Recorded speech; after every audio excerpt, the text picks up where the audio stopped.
Hello, my dear students. Hope you all are doing great. Welcome to the online English class. In today's English class, we'll be doing the chapter 3 from the English Rose Reader, and the name of the chapter is Saviors of the Train. Well, let us now know about the writer. Edith Nesbit was an English author and poet. She is best known for her novels for children, chiefly The Railway Children, Five Children, and It, Story of the Treasure Seekers, and The Would-Be Goods. Her books often have children as main characters who face unexpected events or experience great adventures. So let us now begin with the reading of the chapter Saviors of the Train. Recount an adventurous experience you had. How did it make you feel excited? Happy, angry, or scared? Read the story about three siblings, Roberta, Peter, and Phyllis. Roberta is the eldest and is nicknamed Bobby. Phyllis is the youngest. They live with their mother in a cottage near a railway line in Yorkshire, England. One day, the siblings are out to pick cherry blossoms and find themselves near the wooden steps that lead down to the railway line. Read on to find out about the adventure they have there. The children were almost at the little swing gate at the top of the flight of steps when Bobby said, "Hush, stop, what's that?" That was a very odd noise indeed. A soft noise, but quite plainly to be heard through the sound of the wind in tree branches. It was a sort of rustling, whispering sound. As they listened, it stopped, and then it began again. And this time it did not stop, but it grew louder, and there was more rustling and rumbling. "Look!" cried Peter. "Suddenly, the tree over there." So what was happening? The children were there at the little swing gate, and what kind of noise that they were hearing was like a rustling sound, a whispering sound, and they were not able to recognize where was it coming. And immediately after that, what happened? That Peter said, "Look! There, a tree." So there were chances that the sound was of a tree that was about to fall. The tree he pointed at was one of those that have rough grey leaves and white flowers. And as Peter pointed, the tree was moving, not just the way trees ought to move when the wind blows through them, but all in one piece, as though it were a live creature, and were walking down the side of the cutting. "It's moving!" cried Bobby. "Oh, look! And so are the others." "It's magic," said Phyllis breathlessly. "I always knew this railway was enchanted." So here, the interpretation that was done of the trees that were moving as if they were the actual living beings was being taken up as an enchantment by Phyllis, because he said that he always believed and he always knew that this railway was kind of very magical and enchanted. So these children were experiencing the adventure of the moving trees like human beings. It really did seem a little like magic, for all the trees for about 20 yards of the opposite bank seemed to be slowly walking down towards the railway line. The tree with the grey leaves bringing up the rear, like some old shepherd driving a flock of green sheep. "What is it? Oh, what is it?" said Phyllis. "It's much too magic for me. I don't like it. Let's go home." But Bobby and Peter clung fast to the rail and watched breathlessly, and Phyllis made no movement towards going home by herself. So here it was appearing like a magical moment. The trees appeared to be moving 20 yards of the opposite bank, and seemingly it was not a normal scenario. So Phyllis said, "Let's go back home." But she was not abided by it. So Bobby and Peter were like breathlessly looking over there what was happening, and they stayed at the rail. So poor Phyllis, she also had to stay there as she was also scared to go back home by herself. The trees moved on and on. Some stones and loose earth fell down and rattled on the railway metals far below. "It's all coming down," Peter tried to say, but he found there was hardly any voice to say it with. And indeed, just as he spoke, the great rock on the top of which the walking trees were leaned slowly forward. The trees, ceasing to walk, stood still and shivered. Leaning with the rock, they seemed to hesitate a moment, and then rock and trees and grass and bushes, with a rushing sound, slipped right away from the face of the cutting and fell on the line with a blundering crash that could have been heard half a mile off. A cloud of dust rose up. So here the rumbling sounds were being heard. And why were being heard? Those sounds were scary. So we get to know that the stones and the loose earth was all falling down, and it was like as if it was rattling on the railway metals far below.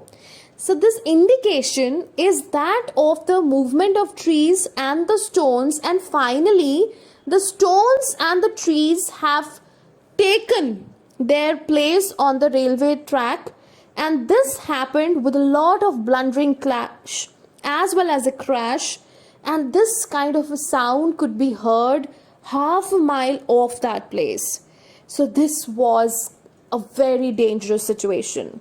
The railway track was now covered with trees, with stones, and there were these three siblings who witnessed such a scenario, such a situation. It was such a tough scene to actually witness, and a cloud of dust will finally rise up if there will be so much of commotion of stones, of pebbles, of trees, and the earth falling down and rattling on the railway metals. "Oh," said Peter in awestruck tones, "isn't it exactly like when coals come in? If there wasn't any roof to the cellar and you could see down. Look, what a great mound it's made," said Bobby. "Yes," said Peter slowly. He was still leaning on the fence. "Yes," he said again, still more slowly. Then he stood upright. "Then the 11:29 down hasn't gone by yet. We must let them know at the station, or there will be a most frightful accident. Let's run," said Bobby and began. But Peter cried, "Come back," and looked at Mother's watch. He was very prompt and businesslike, and his face looked whiter than they had ever seen it. "No time," he said. "It's 2 miles away, and it's past 11. If we had anything red, we could get down on the line and wave it. But the train wouldn't see us till it got round the corner, and then it could see the mound just as well as us," said Phyllis. "Better, because it's much bigger than us. Anyway, let's get down." So earlier, the kids wanted to go away and tell at the railway board in charge place that something has gone wrong, and they should indicate the person who's driving the train to stop, as it would lead to such a big accident. And thereby, when Peter said, "Please look at the time, it's really late, we actually have to look for something which is red so that we can wave," and the driver would see the red waving cloth and would stop. Otherwise, it will lead to a tragic accident. They got down the steep stairs. Bobby was pale and shivering. Peter's face looked thinner than usual. Phyllis was red-faced and damp with anxiety. So all three of them had different versions of worriedness and expressions of having anxiety on them. "Oh, how hot I am," she said, "and I thought it was going to be cold. I wish he hadn't put on our She stopped short and then ended in quite a different tone. Our woolen scarves. Bobby turned at the bottom of the stairs. Oh, yes, she cried. They are red. Let's take them off. They did, and then ran along the railway, skirting the newly fallen mound of stones and rock and earth and bent, crushed, twisted trees. They ran at the best pace. Peter led, but the girls were not far behind. They reached the corner and that hid the mount from the straight line of the railway that ran half a mile without curve or corner. Now we've got the scarf, said Peter. He looked at the watch again, and we've got 7 minutes. We must have flagstaffs. So now this was a way how the children got the scarves turned as to be the flagstaffs, and they could stop the train with the help of these scarves that they had. If the driver would see the red color cloth being waved, then the driver would stop the train and the train would be actually saved from meeting with a tragic accident, as there was a mound of trees, of stones, and of course the rock and earth that was there accumulated on the railway track. So this was all getting interfaced in such a way that the children had proven their best help to come forward and help the passengers and the train driver with this thing, that they'll save the train from the tragic accident, because the train driver wasn't aware of such a thing. Quickly, the children cut holes in the flags and ran the sticks through them. Then they stood ready to wave the red flags as soon as the train came in sight. Bobby began to feel sick with suspense. It seemed to her that they had been standing there for hours and hours, holding those silly little red flags that no one would ever notice. The train wouldn't care. It would be rushing by them and tear round the corner and go crashing into that awful mound. And everyone would be killed. Her hands grew very cold and trembled so that she could hardly hold the flag. And then came the distant rumble and hum of the metals, and a puff of white steam showed far away along the stretch of line. Stand firm, said Peter, and wave like mad. As the train comes closer, step back but go on waving. Don't stand on the line, Bobby. The train came rattling along very, very fast. The front of the engine looked black and enormous. Its voice was loud and harsh. So we get to know that the children had cut holes in the flags and then they ran the sticks through them to make the flags possibly visible for the train driver whenever he is able to come on the track, and it's possibly a chance that he would stop the train. However, Bobby was having this kind of a fear that this is not going to work out. The small flags will not be visible to anybody, and then the train would go rushing over them and it would simply go crashing into that awful mound. So the fear was there in Bobby's mind, and then Peter was saying to stand firm and not to be distracted by any kind of fear at that point of time. And the train was coming rattling along very, very fast at that time. So the front of the engine was looking very black. Of course, it was dark and enormous, and the voice was too loud and harsh of the train. Oh, stop, stop, cried Bobby. No one heard her. At least Peter and Phyllis didn't. For the oncoming rush of the train covered the mount of her voice with a mountain of sound. But afterwards, she used to wonder whether the engine itself had not heard her. It seemed almost as though it had, for it slackened swiftly, slackened and stopped, not 20 yards from the place where Bobby's two flags waved over the line. She saw the great black engines, top dead, but somehow she could not stop waving the flags. And when the driver and the fireman got off the engine and Peter and Phyllis had gone to meet them and pour out their excited tale of the awful mound just round the corner, Bobby still waved the flags, but more and more feebly and jerkily. So we get to know here that even when after the efforts of the children the train had stopped, Bobby was still waving the flags. She was still horrified and was really taken aback at that point of time as to what was it. It was such a fearful thing, and they were waving flags on the railway track to stop the train. What if the train would have not stopped and crashed them down? So this is how the fear was still there in her mind, and she kept on waving even when the train had stopped. And there Peter and Phyllis had, however, gone to meet the fireman and also the driver when they got off from the train. So this is how we get to know about the children saving the train from actually meeting with an indeed a terrible accident, we can say. When the station was reached, the three were the heroes of an agitated meeting on the platform. The praises they got for their prompt action, their common sense, their ingenuity, they're enough to have turned anybody's head. Phyllis enjoyed herself thoroughly. She had never been a real heroine before, and the feeling was delicious. Peter's ears got very red, yet he too enjoyed himself. Only Bobby wished they all wouldn't. She wanted to get away. "Oh, come away, I want to go home," she said. So here we get to know that how the children were taken to the station and they became the real heroes because they had saved so many lives. And of course, this was an act of sensibility. It was a genuine act, and this actually is required. When spontaneity can save lives, then that is worthy of appreciation too.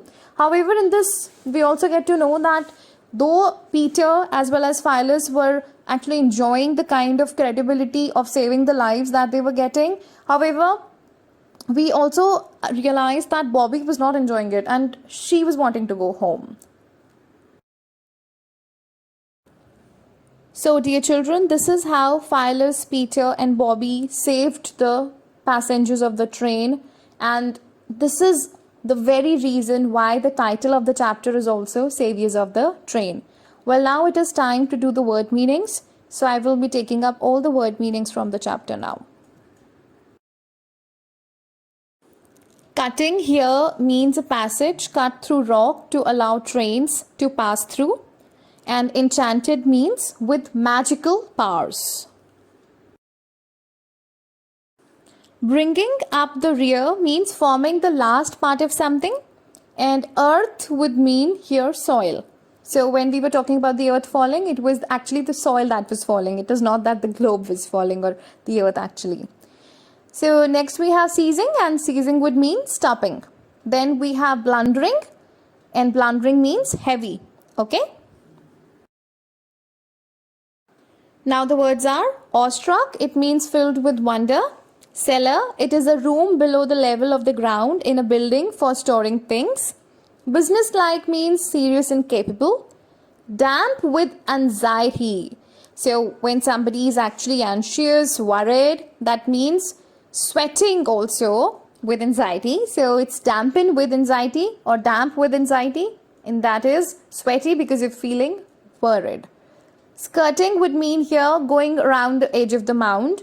And flagstaff, sticks on which flags are fixed. And that is how the children were able to save the passengers by making these flagstaffs. Okay.